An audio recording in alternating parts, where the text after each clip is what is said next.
Tere, aga alustame siis. Esimene küsimus. Kas elu on teile tähtis? Ei. Kuidas möödus teie lapsepõlv? See väike tüüp, see oli niimoodi, et me sõitsime jalgrattaga ja vaatan, kõrvalt paneb mingi tüüp mööda.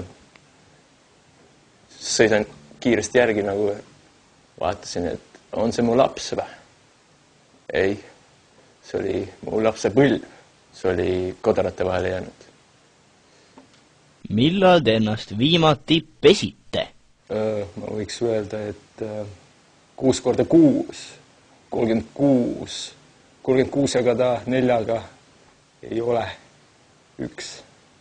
See tähendab, et kell on praegult